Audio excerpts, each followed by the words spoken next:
आज हम एक जैन कहानी से जानेंगे। कुछ एक घटनाएं घटकर ही रहती हैं, चाहे हम उसे रोकने के लिए कितनी ही कोशिश या कितना ही प्रयत्न क्यों न कर ले, होनी होकर रहती है और अनहोनी होती नहीं। नगर का एक राजा रिपुदमन, उसकी पुत्री भाविनी गुरुकुल में पढ़ती थी। वहीं कर्मरेक नाम का निर्धन युवक उसी गुरुकुल में भाविनी के साथ पढ़ता था। एक दिन भाविनी ने अपने गुरु से पूछा, मेरी शादी किससे होगी? तो गुरु ने ग्रह नक्षत्र देखकर बताते हुए कहा कि इसी कर्मरेक से तुम्हारी शादी होगी।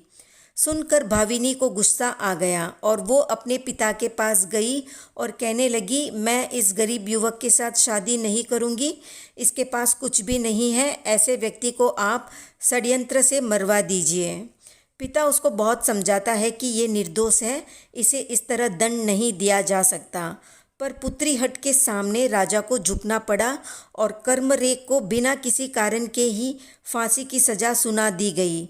फांसी के दिन जल्लाद को कर्मरेक पर दया आ जाती है कि बेचारा बिना किसी कारण के फांसी पर क्यों चढ़े। ये सोचकर वो कर्मरेक को छोड़ देता है और राजा को कहता है कि कर्मरेक का काम तमाम हो गया। कर्मरेक वहाँ से दूसरे नगर में चला जाता है और रात को वही कहीं सो जाता है। उसी नगर का एक सेठ अपनी पुत्री श्रीमती की शादी के लिए चिंतित था।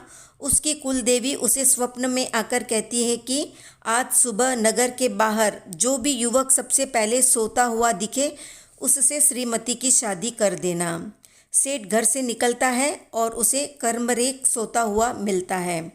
पुत्री श्रीमती की शादी सेठ कर्मरेक से कर देता है। कर्मरेक अपना नाम बदलकर रत्नचंद्र रख देता है और व्यापार हेतु समुद्री मार्ग से जा रहा होता है।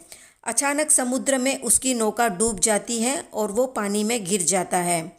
पानी में एक मगरमच्छ उसको निगल लेता है। वही मगरमच्छ समुद्र के किनारे लेटा हुआ दिख जाता है मछुआरों को।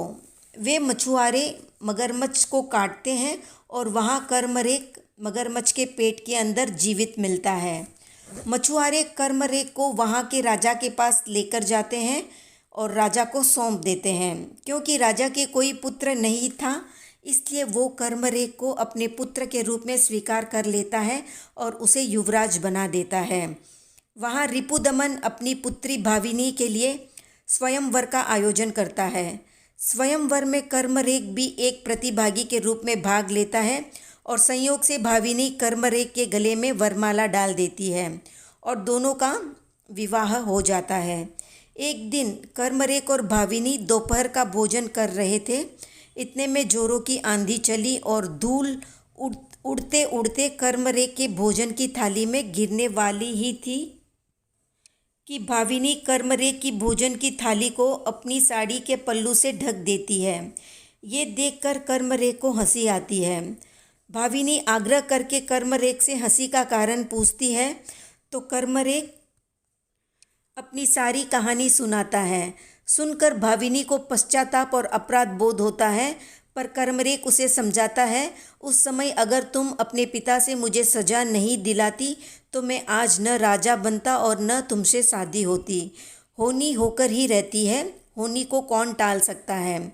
कर्मरेक के समझाने पर भाविनी आश्वस्त हो जाती है और जीवन के वृद्ध काल में कर्मरेक साधु बनकर सद्गति को प्राप्त करता है। वीडियो पसंद आए तो लाइक शेयर सब्सक्राइब करें।